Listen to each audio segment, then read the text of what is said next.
Muchas gracias, bienvenidos. Gracias al Aula de Cómic por la oportunidad de tener hoy con nosotros a Sandra Hernández, más conocida por su faceta como ilustradora, aunque en cómic debuta con la publicación en 2021 de El hombre que plantaba árboles, una estupenda adaptación del texto de Jan Jono para Bang, que es un gran éxito tanto para la crítica como para el público, y en él podemos ver sobre todo esa lectura, esa interpretación que Sandra hace a partir de mensajes vinculados al feminismo y sobre todo a la ecología. Podemos ver ya ese trasfondo que después va a apuntarse a algunas cuestiones, yo creo que podremos relacionar con Frankenstein, la obra que ahora nos ocupa.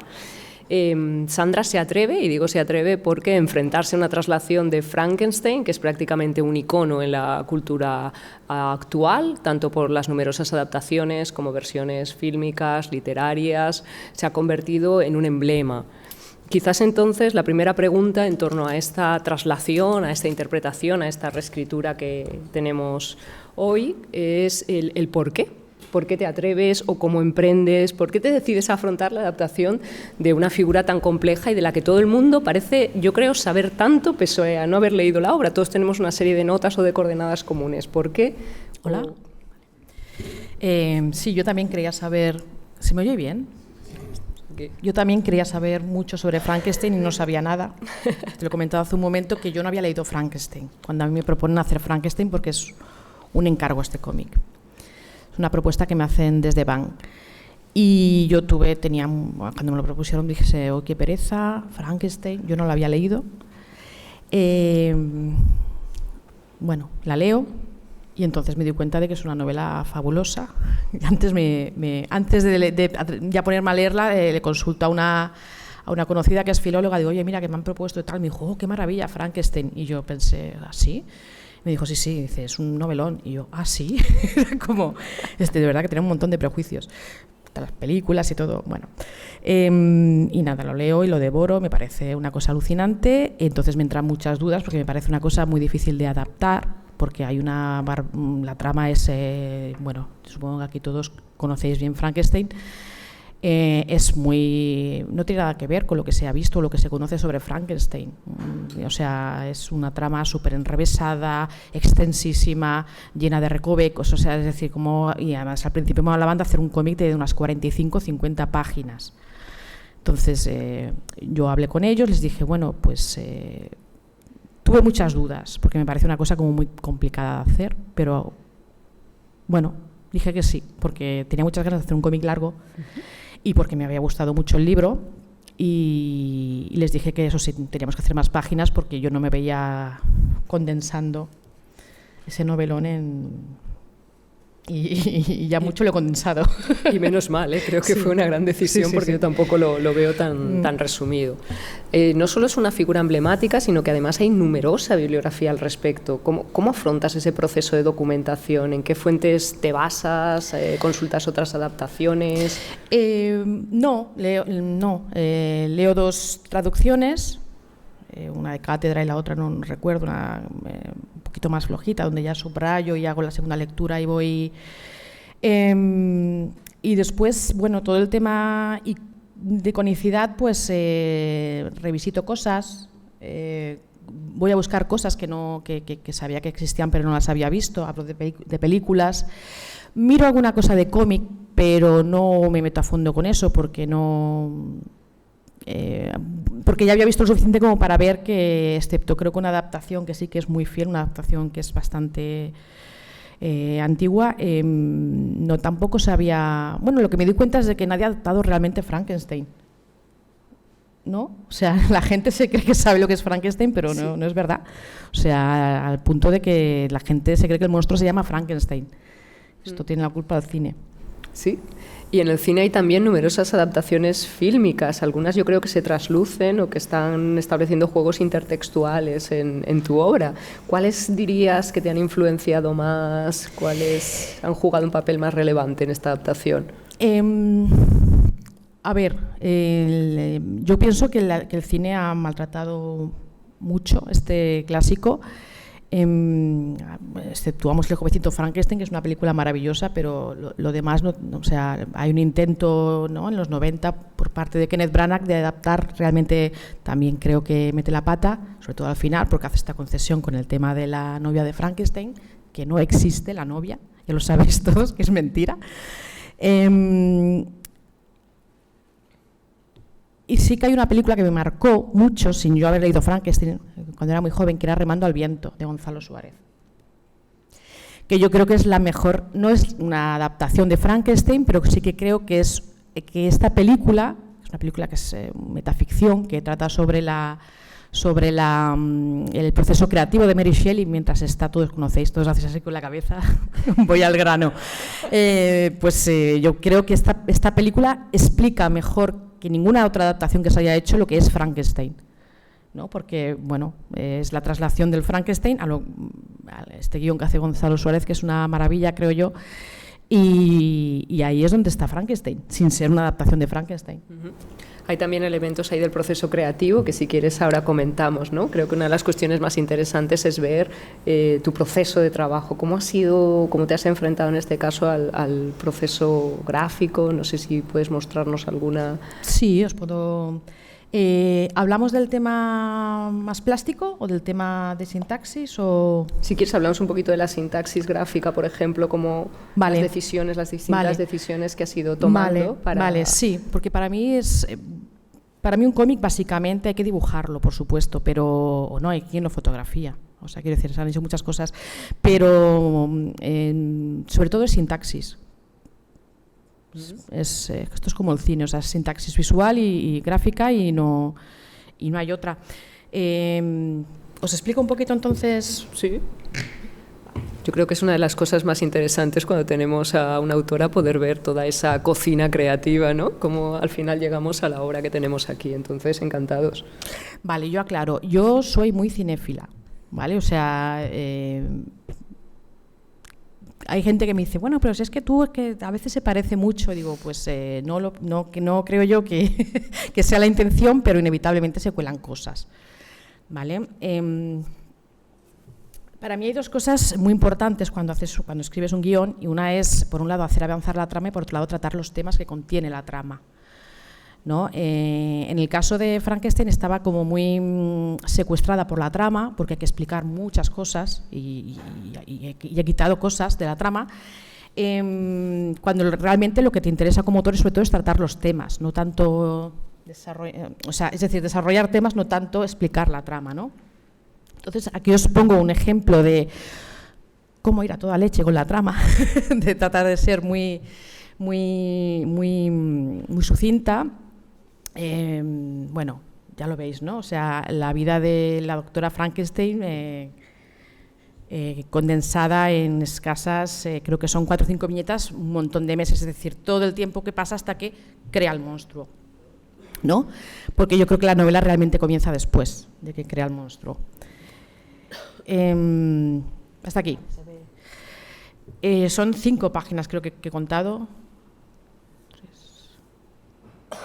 O sea, hay un par o 3 más, pero son estas poquísimas páginas para condensar, ¿no? Pues un montón de cosas que suceden, en las que a mí no me interesa tanto lo que está sucediendo, pero que hay que contarlo, ¿no? Y ahora sí, aquí el tema de la culpa. El tema de la culpa, que es una cosa que está muy presente en la novela, y aquí sí que me interesaba a mí detenerme, ¿no?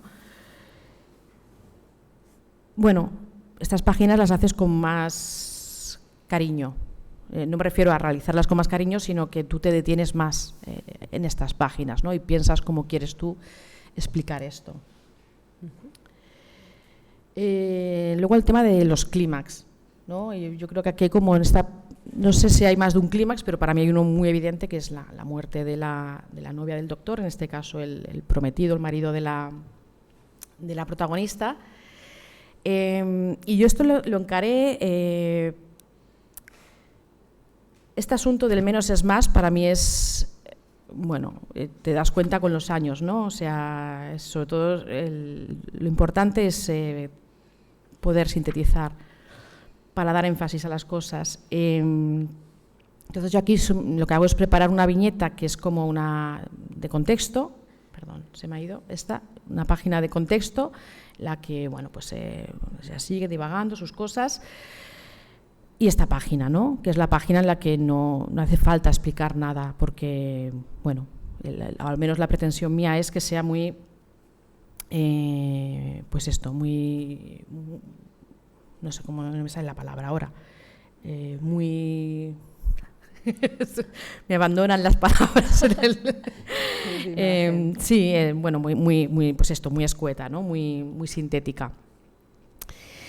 Yo tengo la impresión de que cuando pones imágenes muy escogidas, muy pocas, tengo la sensación de que produce como un ritmo vertiginoso, no sé por qué. Y creo que al mismo tiempo es como si se congelasen, no sé cómo explicarlo, pero y no sé la sensación que le produce al lector cuando ve esta página, ¿no? Pero bueno, yo creo que persigo una cosa como muy, no sé muy bien cómo explicarlo y no sé si lo consigo o no, pero sí que creo que está bien encontrado esto, creo que está bien explicado.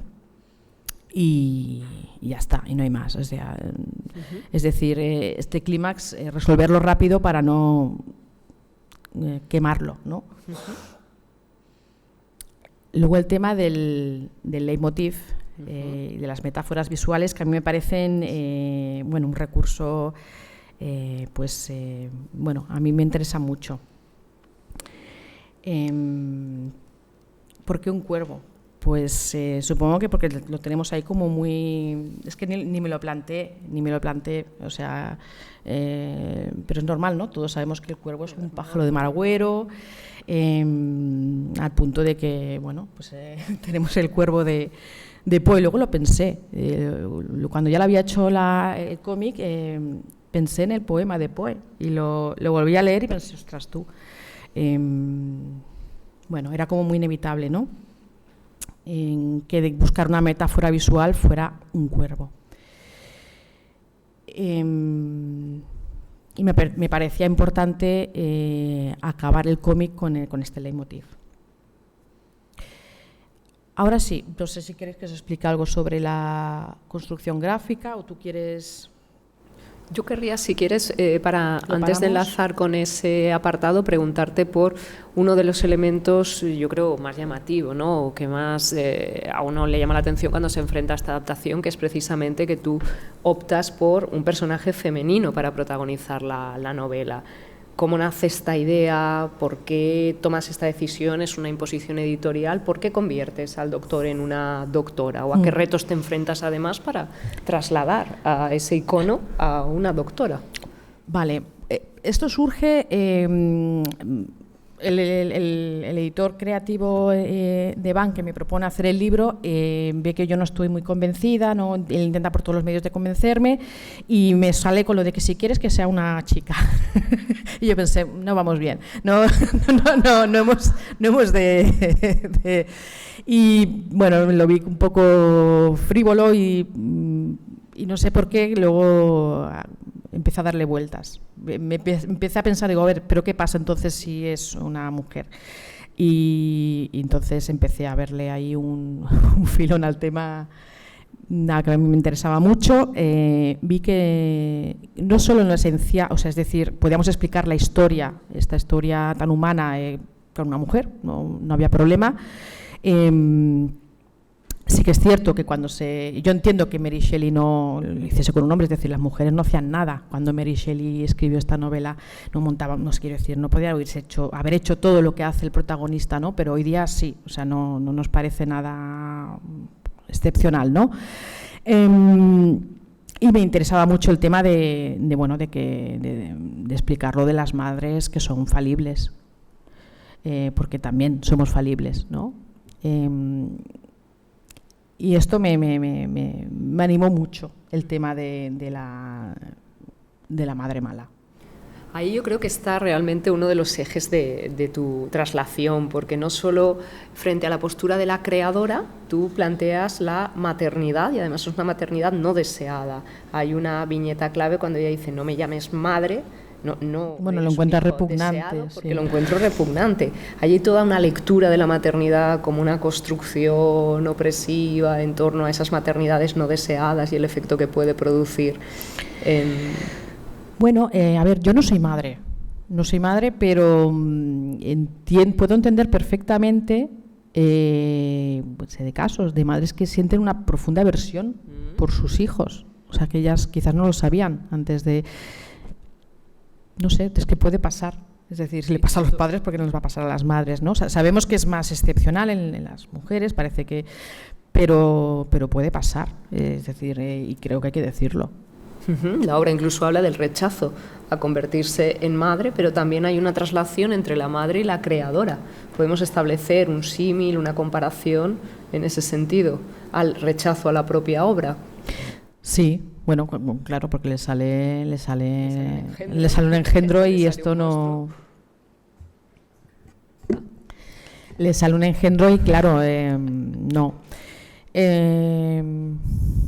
Sí, no, es que no lo sé, no lo había pensado esto, pero sí, es así, o sea, bueno, sí, como creador pensar que tienes siempre bueno, más, a ver, es que es muy extraño, ¿no? Lo que sucede en esta novela, es un señor que quiere crear vida, ¿no? Es decir, quiere suplantar a Dios. Es una cosa como tan absolutamente... Es tal delirio que bueno, claro, te puede salir la cosa muy, muy rana. Y es lo que sucede, ¿no? De hecho, no solo te permite hablar de esas maternidades no deseadas, de la creación, sino también del desafío contra la divinidad, de convertirse en Dios, de dar vida, de crear vida, que es lo que hay ahí detrás de todo ese intento de rebelarse contra dónde está la esencia de la vida, ¿no? Dice en una viñeta ella claramente, y de hecho ella luego destruirá a la criatura que él le pide que cree, ¿no? Sí, o sea, sí, hay la intención de suplantar a Dios, ¿no? De convertirnos en semidioses, ¿no? El tema de la ciencia, una ciencia que está alumbrando ahí Es un tema, por ejemplo, que se mantiene del doctor Frankenstein a la doctora Frankenstein. Hay determinados temas que permanecen intactos pese a la traslación y que, sin embargo, al tiempo te abren a otro tipo de lecturas, como es la entrada de la mujer en la ciencia, la mujer que cursa estudios universitarios, pero, sin embargo, esa aspiración a suplantar a Dios en el sentido de creación de la vida de la nada prácticamente persiste. ¿Qué elementos del doctor persisten o qué elementos mantienes y qué elementos nuevos aporta esa doctora Frankenstein?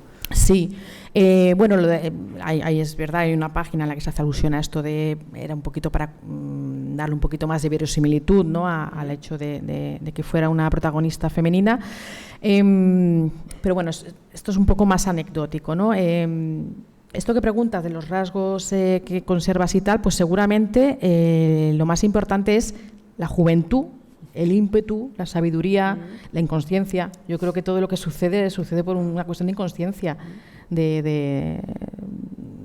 sé, de arrojo juvenil absolutamente loco y muy mal calculado, que es lo que da el hacer las cosas cuando uno es muy joven, y las consecuencias son terribles, porque claro, es que lo que se propone es absolutamente demencial si lo piensas. De hecho, el hijo, el monstruo, se rebela contra su creadora porque en un momento dado le espeta que él no deseaba nacer, él no ha solicitado nacer y se ve arrojado a toda esta situación por culpa de esa precisamente maternidad no deseada. Sí, yo no sé si es tanto por nacer, porque no quisiera nacer, como porque ha sido abandonado.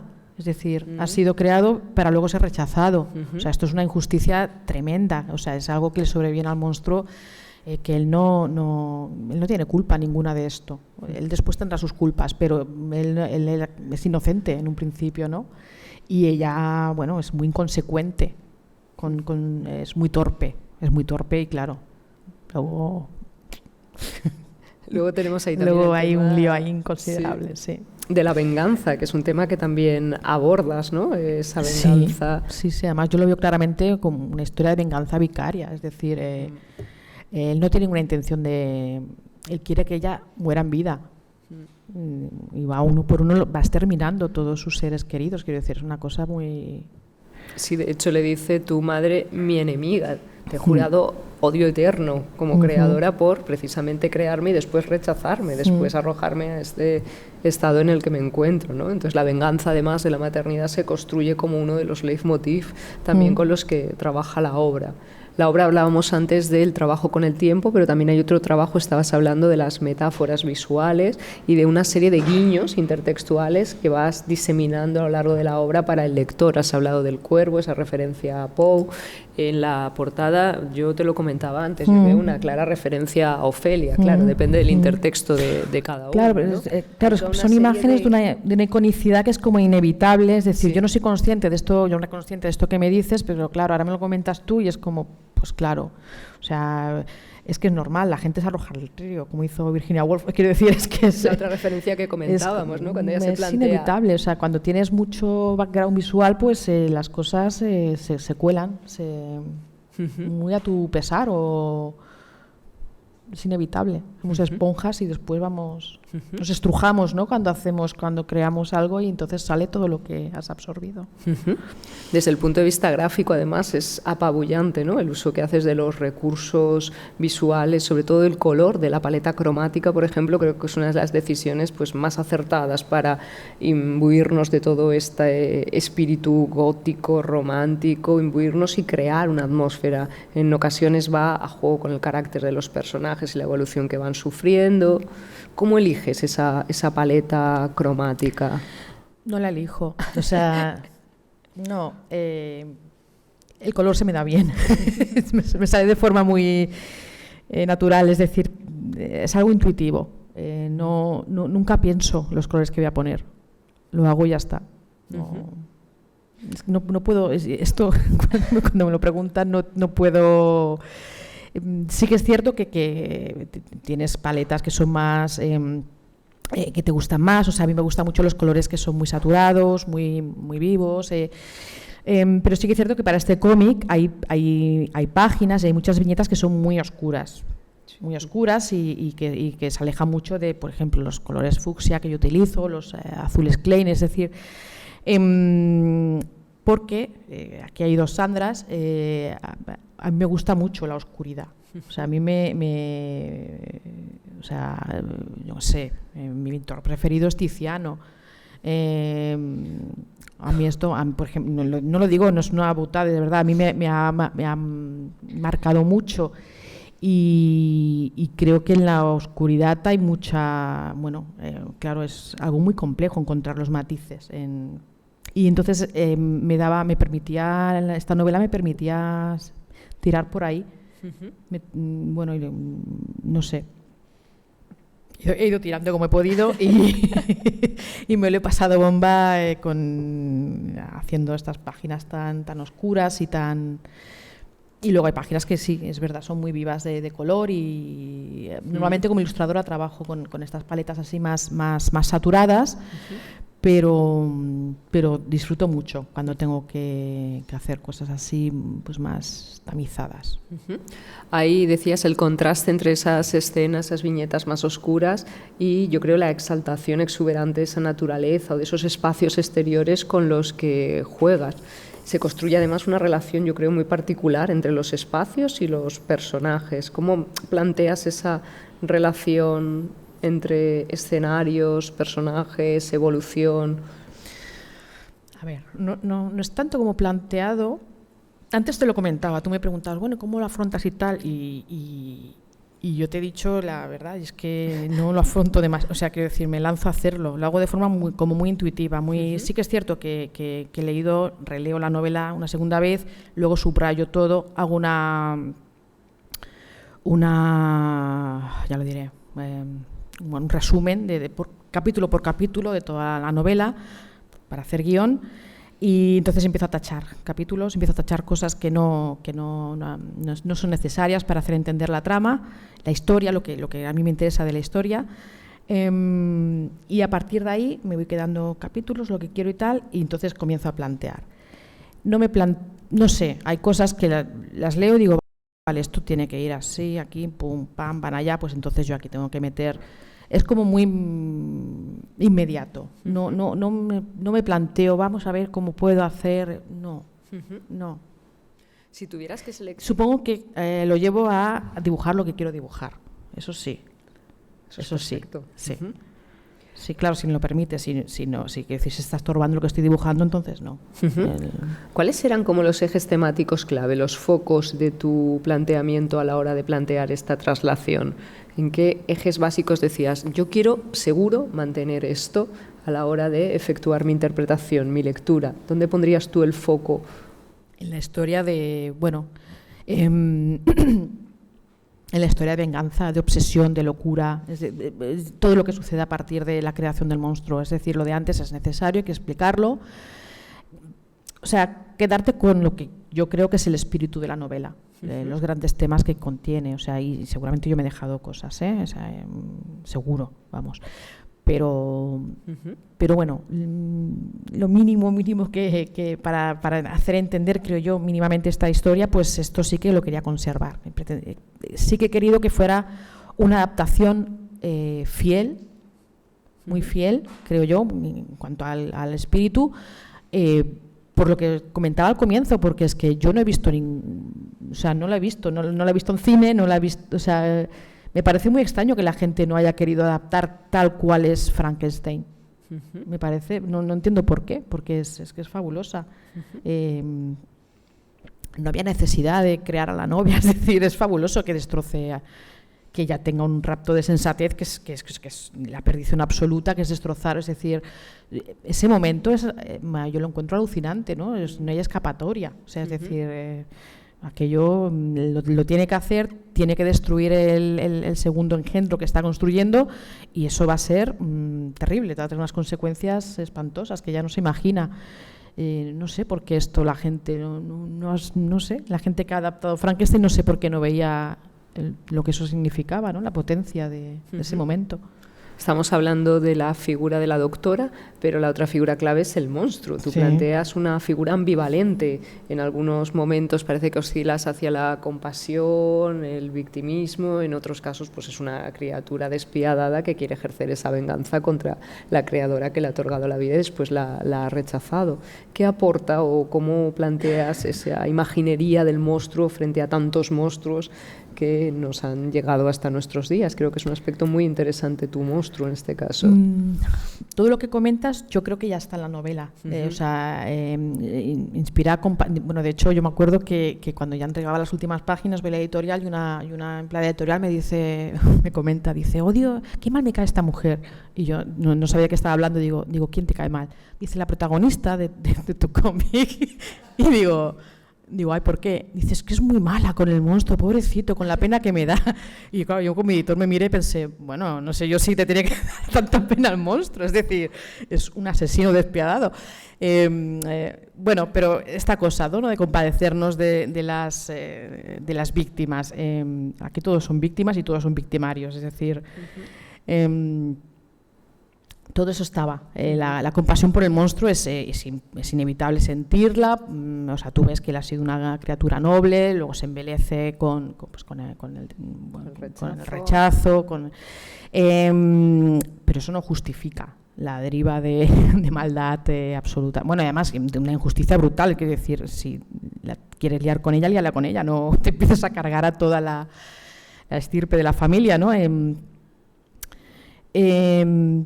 Ya estaba ahí todo eso y claro, eso es fabuloso porque además es que está muy bien explicado todo esto, o sea, todo victimario ha sido víctima, es decir, es una historia terrible porque nadie sabe parar, nadie sabe frenar aquí, o sea, ella no sabe frenar, quiero decir, es todo como una locura, ¿no? Una concatenación de error tras error que acaba pues esto en el polo norte, todos allí congelados y muriendo, es decir. ¿Cómo la afronto? ¿Te refieres al dibujo, diseño, ¿no? Del monstruo, sí, pues, desde una perspectiva gráfica. Desde el primer momento que leo la novela me subyuga esta frase de que ella hace una criatura hecha de barro y vísceras, dice. En la traducción que yo leí era así. Y esta frase se me quedó grabada, me pareció alucinante. Supongo que hace referencia al Prometeo, ¿no? El tema del barro. Y no sé por qué, a mí eso se me quedó y pensé, bueno, pero es que en el fondo eso como... Entonces me pongo cuando... La primera duda, antes de decir del todo que sí a hacer este libro, es ¿y cómo dibujo yo al monstruo, no? Porque está claro que lo de los tornillos ya no procede. No sé, no sabía cómo... Y vuelvo a esta frase. Esta frase me viene todo el rato y pienso, bueno, pues es que es igual no tiene por qué ser una cosa muy, muy verosímil, ¿no? Y tiro por ahí, por el tema de la amorfidad, del barro, de la tierra, una masa oscura y ya está. Y me da igual que no sea un monstruo hecho de pedazos de cuerpos. Sí que es cierto, el primer dibujo que hice, la primera prueba que yo le mando a Ed, le digo, mira, tengo esto y tal, y me dijo, hostia, me gusta mucho, y dice, pero ponle costuras, que pareces Yeti. Pues, porque, os lo voy a mostrar, creo que a ver si lo tengo. Yo lo primero que le mando es esta prueba y no tenía las costuras. Y él me dijo, pero con costuras mejor, Sandra. Y pensé, hostia, es verdad. Se me está yendo. Digo, es verdad. Y le puse las costuras y no sé si funcionaba o no, pero y a ellos les gustó y así se quedó. Y ha gustado, sí, me lo ha dicho. No sé si ha gustado o no ha gustado, pero mucha gente se me ha acercado para decirme que por qué, no sé. Así salió. ¿Qué crees que aporta tu relectura o tu interpretación frente a la obra original? ¿Qué aspectos novedosos destacarías si tuvieras que centrarte en tu propuesta? Supongo que el tema el tema que habéis apuntado todos, que es el tema de que sea una mujer la que rechaza a un hijo. Todo lo demás yo creo que funciona, es decir, de hecho yo quería explicar, o sea, para mí era importante poder explicar todas estas cuestiones tan universales desde un personaje femenino. No entiendo por qué un chico no puede coger este cómic y identificarse con ella, ¿no? Es decir, si yo me puedo identificar con Víctor Frankenstein, cualquiera se puede identificar con esta protagonista. Se me ha ido, a veces me pasa. ¿Consideras que haces una lectura feminista sí. de la obra en ese sentido? A ver, estrictamente hablando feminista, pues supongo que no, el feminismo es quizás una cosa más, pero sí que desde una óptica feminista sí. De una asunción feminista, sí, claro, o sea, es decir, podemos explicar las cosas desde, o sea, no desde una óptica femenina, es decir, universal, pero desde un personaje femenino. Sí. Y entonces sí que hay el tema, que esto sí que es una cosa propiamente del sexo femenino, que es el tema de la maternidad. Que con el tema de los hombres tenemos el tema de la paternidad, pero es diferente. Yo creo que es distinto, sobre todo porque es mucho peor una mala maternidad que una mala paternidad. Sí, de hecho, las malas madres no están tan bueno, bien. El se estigma supone de la mala madre, claro, es mucho más duro afrontarlo, claro, seamos sinceros, que... Porque estamos, se supone, ¿no?, programadas para... Bueno, a ver, la biología es sabia.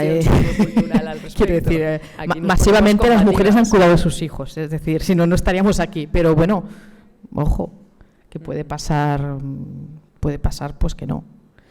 Y esto me parece importante decirlo. Porque es que además, o sea, parece que desde el feminismo todo el rato, o sea, que somos fabulosas, estupendas, maravillosas, tal, y me parece un poco feminista esto. Creo que vamos a estar de acuerdo la mayoría después cuando abramos el coloquio. Uno, yo también quiero poder. Dos, o sea, la voy a cagar como todo el mundo. O sea, esto es así. Yo no sé si querías mostrarnos algún elemento más relativo a esa construcción gráfica y plástica que habíamos interrumpido para debatir un poco la cuestión de la maternidad, que me parecía importante ponerla sobre la mesa, la cuestión de la creación, la mujer como creadora, ese rechazo del que estábamos hablando. Vale. Todo el cómic está hecho de forma digital, ¿vale? O sea, yo hace ya unos años que trabajo solo digital. El libro anterior sí que hay, bueno, dibujos sobre papel, luego el color lo pongo digitalmente, pero este libro está totalmente hecho de forma digital. Hay gente que piensa que con lo digital todo queda como muy artificial, muy frío, yo no estoy de acuerdo. Es decir, si trabajo con lo digital es porque me permite ir más rápido con cosas que me permite sobre todo experimentar mucho el tema digital. Por ejemplo, o sea, mucha gente me ha preguntado cómo había hecho esto, la escena del glaciar, ¿no? Os lo cuento, lo desgrano todo. Yo busco esta foto. Esta foto la polarizo. No sé si me entendéis si hablo. Sí. Vale, la polarizo. La polarizo aún más. Le doy otro color. Tengo un azul, tengo un rosa. Las multiplico, es decir, con Photoshop hablamos de multiplicar, es decir, superponemos colores. Entonces nos salen dos azules. Añado esto. ¿Vale? Estamos aquí y voy superponiendo. Voy sobre las primeras polarizaciones que hago, ya comienzo a dibujar y a borrar. No sé si se entienden bien todos estos pasos. Y esta es la última, que es esta última capa. A mí, o sea, hay una cosa, yo hace muchos años, yo hice mucha fotografía. Durante unos años estuve haciendo mucha foto. Yo tenía cuarto oscuro, bueno, estoy hablando de los 2000, principios de los 2000. Y a mí la fotografía me interesa mucho. Ya no hago foto, pero la tengo como muy incorporada. Yo parto siempre mucho de foto. Hago mucha documentación gráfica, siempre, haga lo que haga. Con un cómic ya ni te cuento. Y no sé por qué, supongo que es una cuestión sentimental. Me gusta mucho utilizar, partir de foto. Creo que da como una cosa, a mí me gusta mucho una representación naturalista de las cosas y es más fácil, partiendo de foto, estilizar. Si tú quieres un acabado, pues esto, que sea muy naturalista, ¿no? que tenga como referente el natural. Este proceso que os he mostrado, lo repito, con todas estas imágenes, todas parten de foto, y estos son tengo 6, había más, pero bueno, os he puesto aquí 6 imágenes ya acabadas, tratadas, a partir de las cuales voy a sacar todo lo que son las viñetas de la secuencia del glaciar. ¿Vale? A partir de aquí yo lo que hago es hacer collage a partir de las ilustraciones que ya he hecho. Por ejemplo, de las 3 de arriba compongo la de abajo. ¿Vale? Queda esto, luego le añado los personajes, esta es una viñeta que sale en el cómic. Aquí lo mismo. De estas 2 imágenes consigo la de abajo, viñeta definitiva y lo mismo. No sé si es interesante o no, pero es así como lo hago. Y ya está. O sea, esto así es como, no sé, son las cocinas, o sea, no puedo... Decía, yo creo que es una de las partes interesantes, aprovechar para ver realmente esa cocina como es, además de hablar de los temas y escuchar, bueno, debatir sobre algunas de las cuestiones clave de la novela.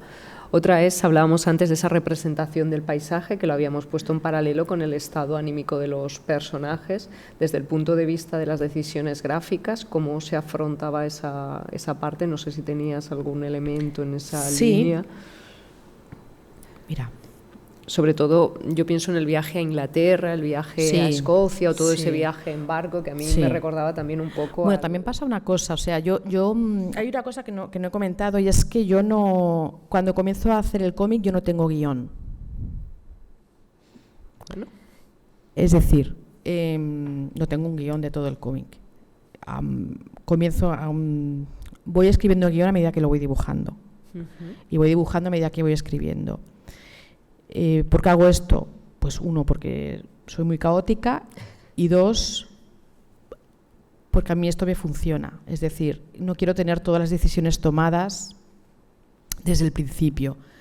Porque cuando tú estás dibujando y con el tema plástico suceden cosas que hacen que escribas otras, o que te replantees temas de sintaxis o temas de...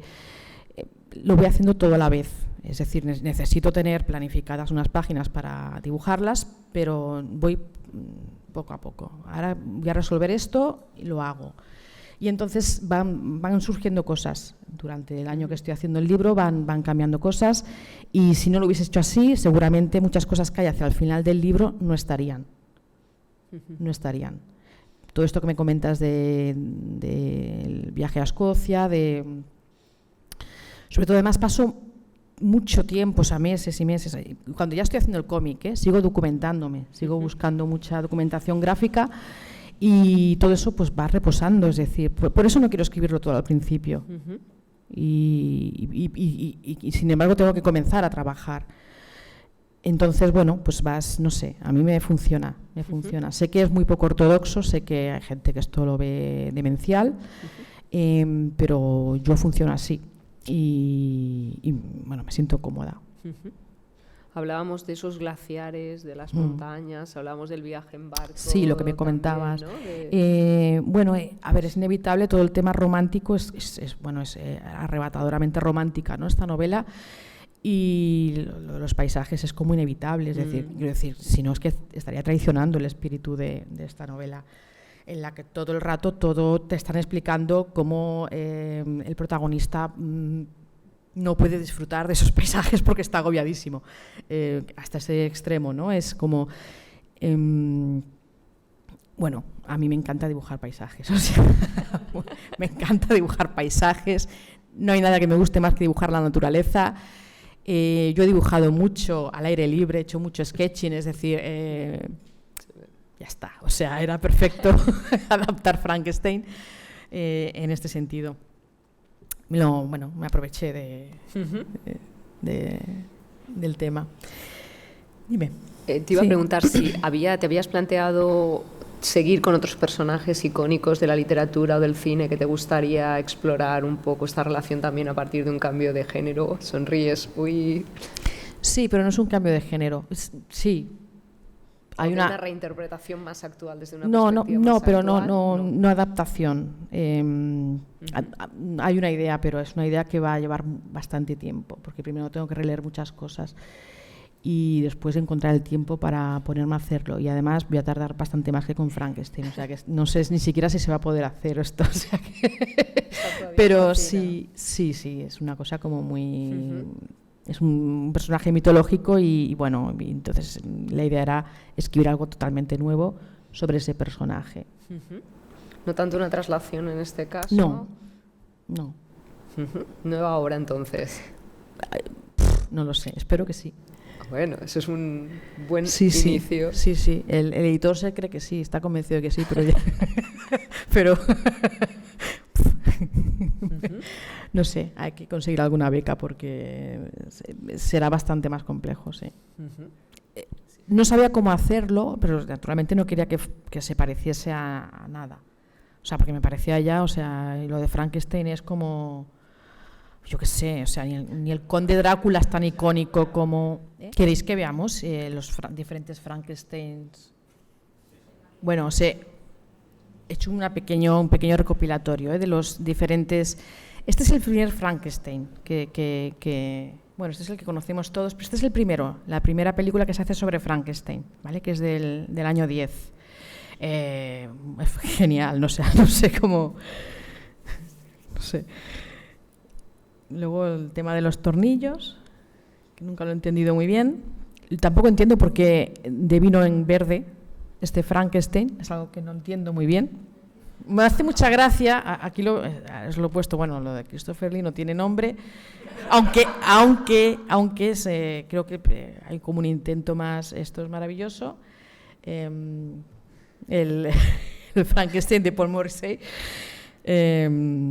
Bueno, a mí esto me parece muy interesante, la película, no sé si la habéis visto, es totalmente imprescindible, pero me parece súper interesante porque además yo aún no había visto esta película y mientras la leía pensaba, ¿qué pasaría si en lugar de salirle un engendro al doctor Frankenstein le sale la criatura más hermosa del mundo? Yo esta idea la había tenido. Bueno, no, pero es que Frankenstein, sí, pero Carne para Frankenstein es justamente ese argumento. Yo no lo había visto. Y luego, cuando ya me decidí a hacer el cómic y tal, vi todas las películas que revisité, esta no la había visto, todas las películas que se habían hecho sobre Frankenstein, y me quedé totalmente alucinada, porque era lo que yo había imaginado leyendo la novela, ¿no? O sea, bueno, la idea es que crea un Frankenstein apolíneo, que es el delirio de todas las señoras que pasan por allí.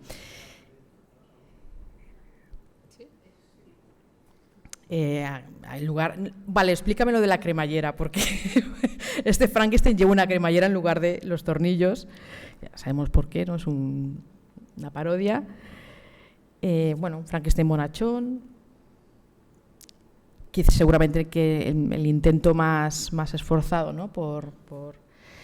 Y luego al final, es que es esto Frankenstein, o sea, la gente se lo tatúa. Quiero decir, al final Frankenstein es esto. Y bueno, pues eso, yo quería hacer otra cosa. Este fue el primer dibujo que hice, la primera ya pensando en la cosa de que tenía que ser negro, lo de los ojos amarillos. Creo que la novela es algo así como unos ojos acuosos de color amarillo, algo así dice.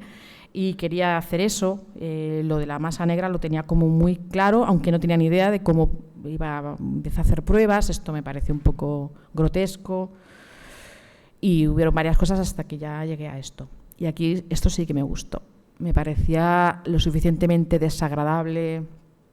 Aquí sí.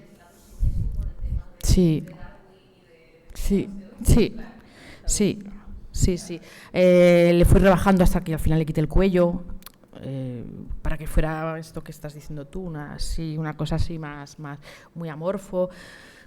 Bueno, al final no es que me tirase 4 meses buscando ahí, fue bastante rápido, porque lo vi como muy claro cuando ya dije, bueno, ¿cómo lo hacemos? Y yo todo el rato tenía esa frase dándome vueltas y dije, pues esto tiene que ser una cosa, pues esto, muy como un agujero negro, ¿no? Ahí te asomas y pues, no sé.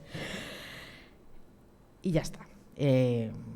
Lo vestí porque había que vestir al pobre hombre para que no diese el cante cuando se paseaba por ahí, por Ignostal. Y ya está.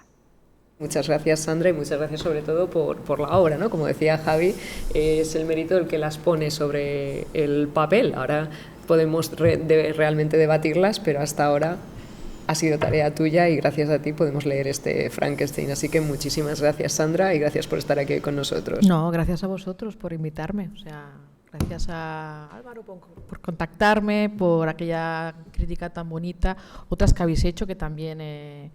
O sea, no sé, estoy muy contenta con la recepción que ha tenido. O sea, en Francia, que allí les gustan más los cómics que a nosotros. Es que está editado también en francés. Van edita no sé si lo sabéis, en castellano y en francés, a veces también en catalán.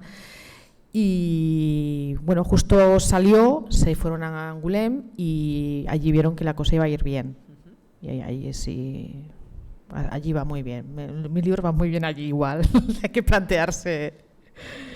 Cambio de mercado, ¿no? Muchas gracias, de verdad. Gracias por venir.